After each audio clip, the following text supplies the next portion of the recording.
Hi everyone, Saturday the 3rd of August. I'm just going to give you a quick tour of the garden and show you where I am. A few of the herbs in pots, mint, rosemary.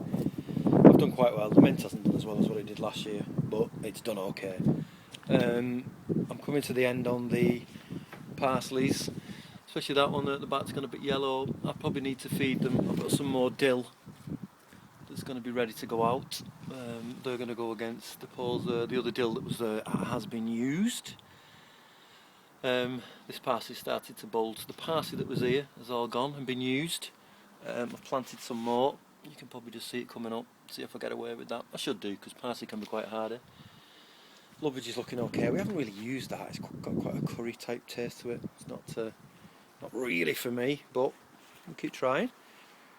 All the other herbs, sage, the fennel is huge, and this fennel is huge as well, so I've got two there. Oregano started to flower, so I'll start to pick that soon. The thyme has flowered and I have picked that, and that's going to dry. Got some salad lettuce, they're the cut and come again. Now then, this is where the rocket was, and I've cut it right back because I believe it starts to grow again, and that's exactly what it started to do. Chicory is flying. It's absolutely massive, this chicory.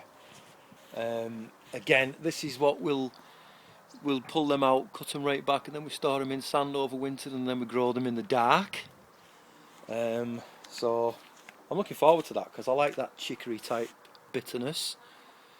But I've done really well on them. I'm very impressed with that crop. A couple of rows there. Now then, gooseberry sawfly has had me. It cleared these two bushes in 2 days.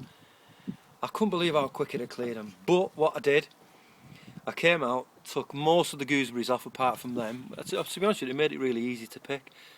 So you can imagine I had 3 times that. I had loads of gooseberries, so I've made a load of gooseberry jam. And the red gooseberries, I made gooseberry ice cream.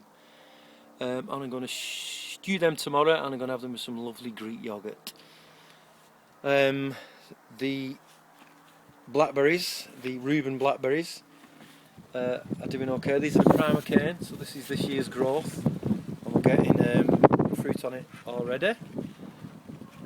And the same with that one. So we'll see how that goes. And the girls seem to be getting on, all 4 of them. Everything seems to be calming down. A couple of sunflowers. I've also got at the bottom, I've also got a bay tree which was transplanted from up in the herb bit section, but it's really taken there and I'm quite happy with it. So got a couple of that one's about 7 foot tall, that one's shorter than me, and I'm 6 foot, so that's, I don't know, 5 foot-ish. Okay. Now then, these lettuce have started to bolt now. We've used the ones that were here.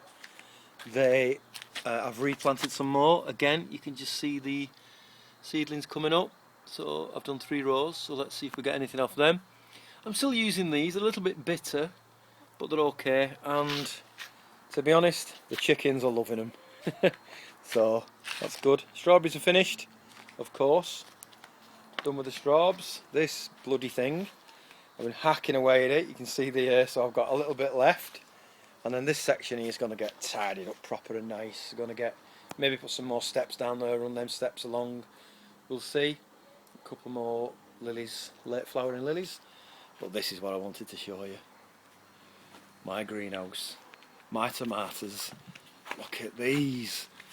These are my sun gold. We've been eating these for a couple of weeks now.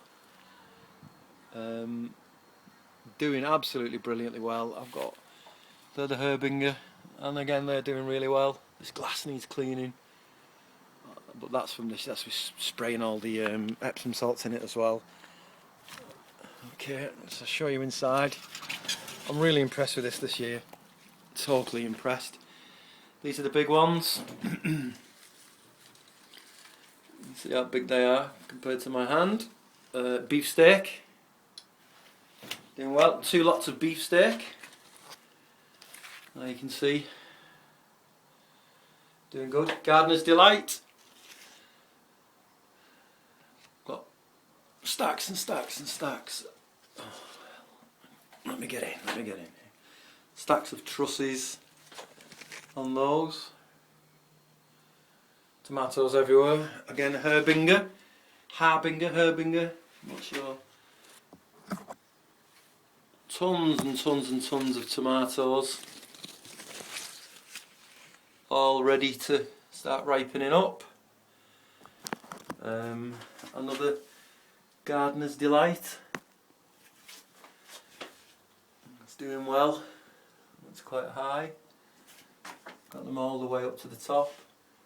Alicante. Now this one in the middle, which is the highest one, doesn't seem to be getting many on it. Although I could be wrong because I've not looked properly for a couple of days. There's some trusses there. There's a few at the bottom. But this Alicante is doing amazingly well.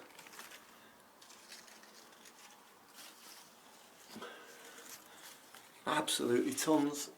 I can't wait to start eating these. Harbinger, which again is one of my favourites, I love them.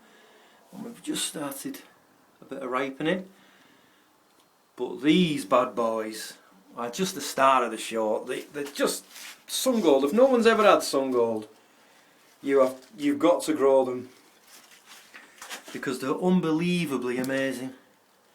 It's like eating strawberries. They're that sweet, and I kid you not, they really are some of the most wonderful, sweet, gorgeous tomatoes I've ever tasted. And we've got some trusses and one split there.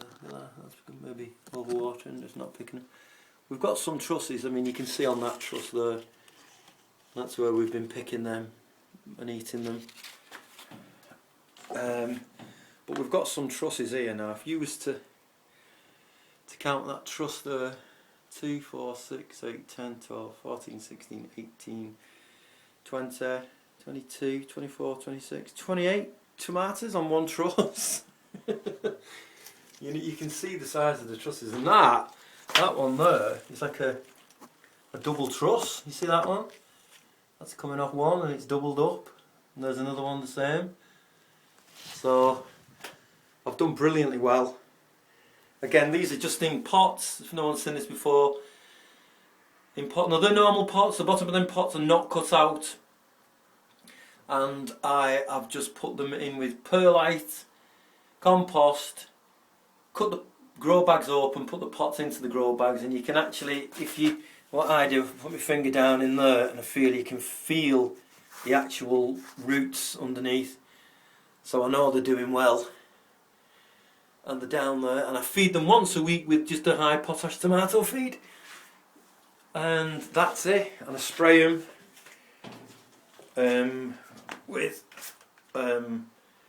water daily if I can, and then once a week with Epsom salts or magnesium. I'm not too sure what it's called, but yeah, so there you go. That's where I am with the tomatoes, and I can't wait for them all to start ripening. Oh, I'm so impressed. I'm really, really, really happy with them. Okay, so that's it for now. That's it in the garden, and I'll speak to you all soon. Bye.